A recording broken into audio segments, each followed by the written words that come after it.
సంవత్సరాల తరబడి ఎన్ని మందులు వాడినా మీ మోకాల నొప్పులు తగ్గట్లేదా? ప్రాణ పెయిన్ క్లినిక్ లో అత్యాధునిక చికిత్స. ఈ రోజే పోలింగ్ ఆ దేవుని దేవల్ల అమ్మవారి దేవల్ల వాళ్ళ వాతావరణం కూడా అనుకూలంగా ఉంది. ఎందుకంటే నిన్నటి వరకు కూడా విపరీతమైన ఎండలతోని ప్రజలు ఓటు హక్కును వినియోగించుకోరా అని చెప్పి ఒక అనుమానాలు ఉండే. కానీ ఇలా చల్లటి వాతావరణం ఇలా తెలంగాణ రాష్ట్ర వ్యాప్తంగా ఉంది. కరీంనగర్ పార్లమెంట్ లో కూడా చల్లని వాతావరణం ఉంది. కాబట్టి ప్రజలందరూ కూడా వారి ఓటు హక్కును వినియోగించాల్సిందిగా నేను విజ్ఞప్తి చేస్తున్నాను. ఏ ఇబ్బందులున్నా ఎంతో కష్టం ఉన్నా కూడా తప్పకుండా ఓటు హక్కును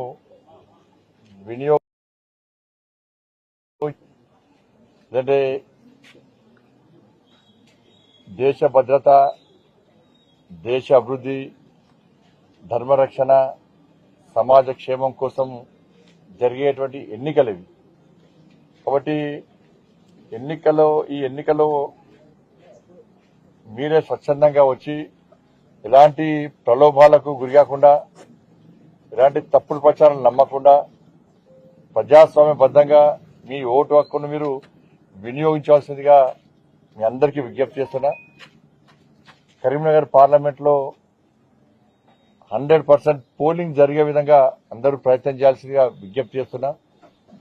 ఎన్నికల కమిషన్ అధికారులు కూడా ప్రజలు ఓటు హక్కును వినియోగించుకోవడానికి అనేక రకాల ప్రచారం చేశారు. కాబట్టి ప్రతి ఒక్కరు కూడా మీరు ఓటు వేయడం, మీతో పాటు మీ కుటుంబ సభ్యుల, మీ బంధుమిత్రుల అందరితోని ఓటు వేయించే ప్రయత్నం చేయండి. కనీసం ప్రతి ఒక్కరు కూడా వారితో పాటు కనీసం ఒక 10 మందితోని ఓటు వేయించే విధంగా మీరు ప్రయత్నం చేయండి. 100% పోలింగ్ జరగాల్సినటువంటి అవసరం ఉంది. మేము కూడా మా కార్యకర్తలకు అందరూ కూడా అప్పీల్ చేయడం జరిగింది. ప్రజలందరూ కూడా ఓటు హక్కును వినియోగించుకునే విధంగా ప్రయత్నం చేయాలని చెప్పి, అందరికీ అప్పీల్ చేయాలని చెప్పి, ప్రజాస్వామ్యబద్ధంగా ఓటు హక్కును వినియోగించుకునే విధంగా వాళ్ళకి సహకరించాలని చెప్పి కోరడం జరిగింది.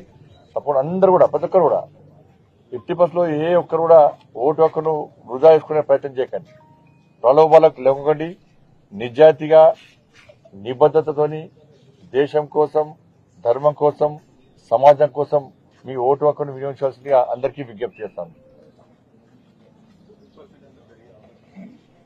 తప్పకుండా పెరుగుతుంది. ప్రజలందరూ కూడా ఆలోచన వచ్చింది, నా ఓటును తప్పకుండా వేయాల్సిందే, ఇలాంటి ప్రలోభాలకు గురి కాకుండా వేయాల్సిందే. కాబట్టి ముఖ్యంగా నవయువ ఓటర్స్, కొత్తగా ఓటు హక్కు పొందినటువంటి యూత్ అంతా కూడా వాళ్ళ కుటుంబ సభ్యులను తీసుకొని ఓటింగ్కి రావాలి. వాళ్ళ తాతనా, వాళ్ళ అమ్మమ్మనా, వాళ్ళ అమ్మ నాన్న ఎవరైనా కూడా వాళ్ళందరినీ మీరే స్వయంగా తీసుకొని వచ్చి మీ ఓటు హక్కు వినియోగించుకోవాలి. మీ వాళ్ళ కుటుంబ సభ్యులతో కూడా ఓటు వేయించే విధంగా కొత్త ఓటర్స్ యువత అంతా కూడా దానికి ముందుకు రావాల్సిన అవసరం ఉంది. సుమన్ టీవీలో మీ పర్సనల్ అండ్ బిజినెస్ ప్రమోషన్స్ కోసం కింది నెంబర్కి కాంటాక్ట్ చేయండి.